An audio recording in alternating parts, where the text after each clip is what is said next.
PM Bennett, Israel tidak akan pernah menahan diri untuk serang musuh-musuhnya.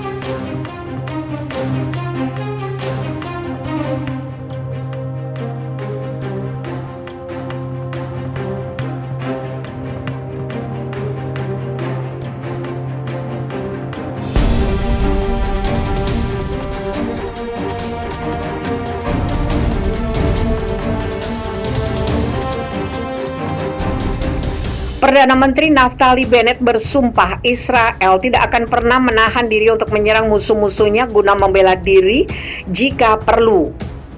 Negara Israel akan selalu membela diri terhadap ancaman eksternal dan tidak akan menahan diri untuk memastikan keamanan kami, kata Bennett pada upacara di Yerusalem yang menandai peringatan kematian Theodor Herzl, pendiri Zionisme modern pada hari Rabu. Kami akan bertindak tegas, kreatif, dan konsisten terhadap ancaman baik yang dekat maupun yang jauh, ujar pengganti Benjamin Netanyahu tersebut seperti dikutip Time of Israel Kamis 1 Juli. Bennett tidak merujuk nama negara atau kelompok apapun terkait ancaman spesifik terhadap Israel. Namun pernyataannya datang ketika Amerika Serikat mengadakan pembicaraan tentang bergabung kembali dengan perjanjian internasional yang membatasi program nuklir tentang Israel. PM baru Israel itu pada pekan lalu menyebut Iran sebagai ancaman eksistensial dan dia juga mengisyaratkan keterlibatan Israel dalam serangan baru-baru ini di situs nuklir Iran. Dugaan serangan pesawat tidak berawak di fasilitas produksi sentrifugal Iran di luar Teheran yang dilaporkan merusak situs tersebut. Sebelumnya, Presiden Amerika Serikat Joe Biden saat menjamu Presiden Reuven Rivlin di Gedung Putih pada hari Selasa bersumpah bahwa Iran tidak akan pernah mendapatkan senjata nuklir selama dia berkuasa di Amerika. Jaminan itu disampaikan di tengah meningkatnya kekhawatiran Israel atas upaya pemerintah Amerika untuk bergabung kembali dalam kesepakatan nuklir 2015.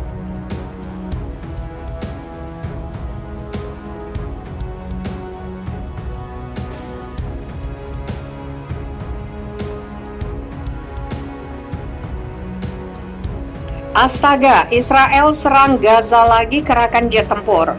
Militer Israel kembali menyerang jalur Gaza Palestina Jumat 2 Juli dini hari. Sumber-sumber milisi Palestina menyebut serangan menghantam beberapa tempat di wilayah tersebut. Ini merupakan eskalasi terbaru sejak gencatan senjata mengakhiri konflik Mei. Namun milisi Palestina menyebut tidak ada korban jiwa dalam kejadian itu.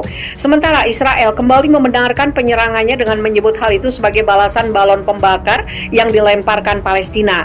Jet tempur menyerang lokasi yang menjadi tempat senjata milisi Palestina. Ini menanggapi balon pembakar yang ditembakkan ke wilayah Israel hari ini Kamis, kata tentara Israel dalam sebuah pernyataan ditulis AFP. Jet tempur militer menyerang.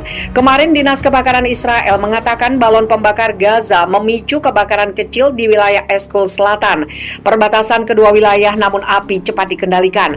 Api itu kecil dan tidak berbahaya, kata Dinas Kebakaran setempat. Tidak ada indikasi langsung mengenai kelompok milisi Palestina yang bertanggung jawab atas peluncuran balon tersebut.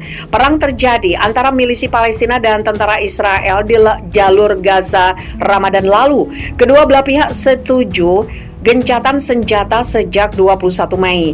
Konflik tersebut menewaskan 260 warga Palestina. Di Israel ada 13 orang tewas termasuk seorang tentara karena tembakan roket Gaza. Israel telah mempertahankan blokade yang melumpuhkan Gaza sejak 2007. Di tahun yang sama, milisi Palestina mengambil alih kekuasaan pemerintahan kawasan itu.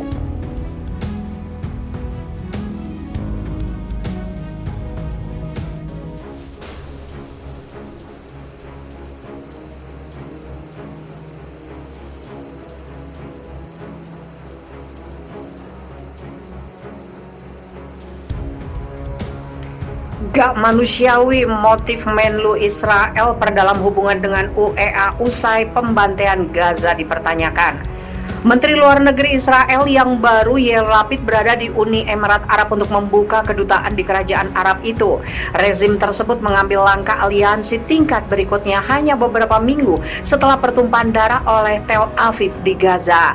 Menjadi Menteri Israel pertama dalam kunjungan resmi ke UEA, Lapid secara resmi meresmikan kedutaan rezim di Abu Dhabi pada Selasa 29 Juni. Lapid juga diperkirakan akan membuka konsulat di Dubai hampir 5 bulan setelah misi tersebut berfungsi. Pembukaan kedutaan besar Israel di Abu Dhabi dengan Menteri Kebudayaan dan Pemuda Emirat cuit Lapid dengan foto dirinya dan Menteri Kebudayaan dan Pengembangan Pengetahuan UEA Noura Al-Kabi ketika memotong pita dikutip dari perstv.ir Rabu 30 Juni. UEA secara resmi membuka kedutaannya di wilayah yang diduduki Israel yang terletak di bursa saham Tel Aviv awal bulan ini. Para menteri Israel sebelumnya telah mengunjungi negara Arab, tetapi Lapid adalah pejabat paling senior yang melakukan perjalanan tersebut dan dia menjadi yang pertama melakukan perjalanan dalam misi resmi. Selama kunjungan 2 hari, ia akan dijamu oleh mitranya dari UEA Abdullah bin Zayed Al Nahyan untuk pembicaraan tentang berbagai masalah bilateral. Kedua belah pihak yang mempertahankan kerjasama rahasia selama bertahun-tahun mengumumkan hubungan mereka pada Agustus 2020 sebagai bagian dari perjanjian yang ditengahi oleh mantan Presiden Amerika Serikat Donald Trump. Kunjungan tersebut memiliki arti penting tambahan sejak terjadi beberapa minggu setelah dispensasi politik baru mulai berlaku dari Tel Aviv mengakhiri 12 tahun pemerintahan Benjamin Netanyahu yang memuji kesepakatan normalisasi yang ditengahi Amerika Serikat dengan UEA dan Bahrain sebagai pencapaian pribadi. Terkait dengan itu, faksi-faksi Palestina dengan suara bulat mengecam kesepakatan itu sebagai tikaman dari belakang dengan gerakan perlawanan yang berbasis di Gaza.